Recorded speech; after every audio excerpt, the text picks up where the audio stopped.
Assalamualaikum warahmatullahi wabarakatuh. Selamat pagi dan salam sejahtera bagi kita semua. Salam Om Swastiastu, Namo Buddhaya, dan salam kebaikan. Sebelum saya masuk ke dalam argumentasi yang akan saya sampaikan dalam mosi perdebatan kita hari ini, yakni Dewan ini percaya bahwa Bank Sentral harus menetapkan batas pengeluaran pemerintah, di mana saya berdiri pada posisi pemerintah dalam mosi perdebatan kita pada hari ini. Dan sebelum itu izinkanlah saya untuk memperkenalkan diri, di mana saya selaku pembicara pertama, Lola Maulina. Kemudian saya akan menjabarkan beberapa poin mengapa sebenarnya mosi ini perlu untuk kita amini. Dengan itu, poin pertama yang ingin saya sampaikan adalah apa sebenarnya Bank Sentral itu sendiri. Bagaimana kita mendefinisikan Bank Sentral itu?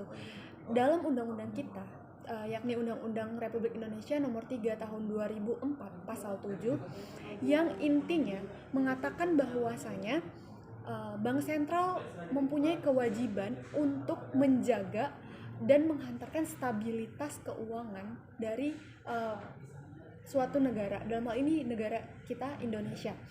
Kemudian hal ini perlu untuk kita garis bawahi, di mana stabilitas tersebut akan bisa terjaga dengan adanya pembatasan pengeluaran pemerintah dari Bank Sentral. Mengapa demikian? Saya akan menjabarkan beberapa poinnya.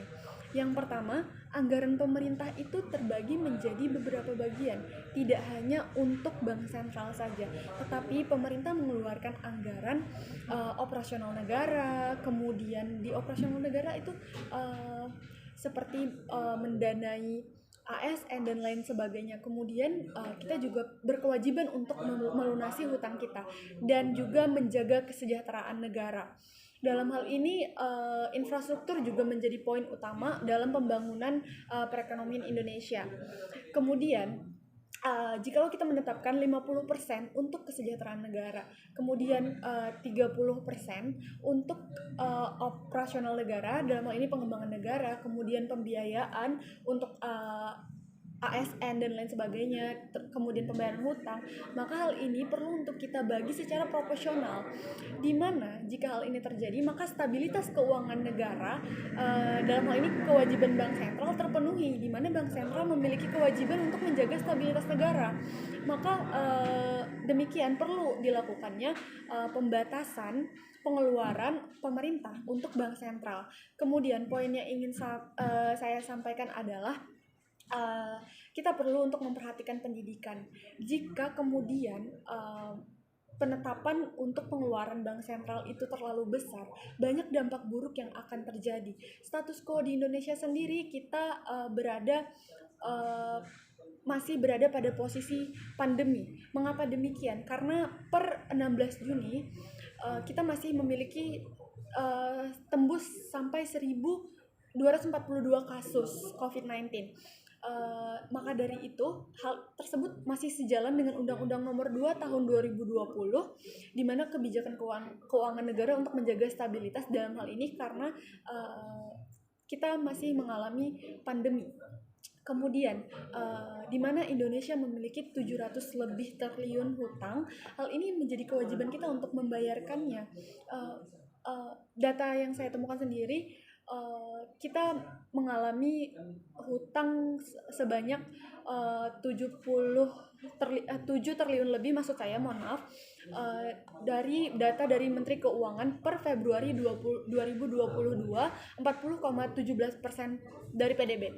Kemudian masuk ke ranah argumentasi yang selanjutnya. Jika kemudian hal ini terus-menerus kita lanjutkan, jika pemerintah mengeluarkan banyak sekali pengeluaran demi Bank Sentral, maka hal yang akan terjadi adalah kenaikan harga pokok, di mana kenaikan harga pokok ini akan berdampak lagi pada kesejahteraan masyarakat Indonesia, di mana hal tersebut seperti yang telah saya sebutkan telah dialirkan kepada kesejahteraan negara. Sudah diberikan pembagian proporsional pengeluaran pemerintah dalam hal tersebut. Kemudian apakah hal tersebut memberikan dampak yang positif? Tidak, tentu saja. Justru sebaliknya. Kemudian jika kita terus mengucurkan dana, apakah kemudian kita akan mengambil langkah yang benar untuk mengatasi hal tersebut? Banyak sekali contoh-contoh yang terjadi, contoh-contoh negara yang harusnya kita pelajari, jadikan pengalaman untuk terus berkembang. Misalkan dari Zimbabwe sendiri, harga 3 butir telur saja itu sudah 100 miliar. Hari ini sangat disayangkan.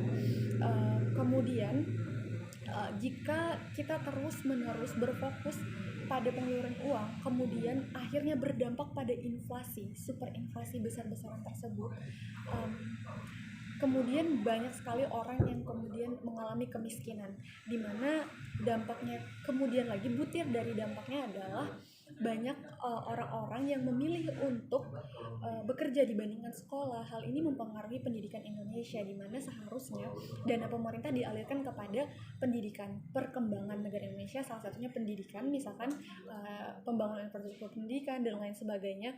Justru kita harus mengalami hal ini jika kita mengeluarkan pengeluaran yang besar untuk bank sentral. Kemudian banyak orang yang memilih untuk bekerja dibandingkan sekolah. Kemudian hal ini menjadi alasan kenapa banyaknya misalkan akan terjadi ketidakmampuan pendidikan untuk menjawab kebutuhan industri. Dengan ini saya menegaskan kembali bahwasanya MOSI pada hari ini, yakni Dewan ini percaya bahwa Bank Sentral harus menetapkan batas pengeluaran pemerintah, itu perlu untuk diamini. Sekian dan terima kasih. Assalamualaikum warahmatullahi wabarakatuh.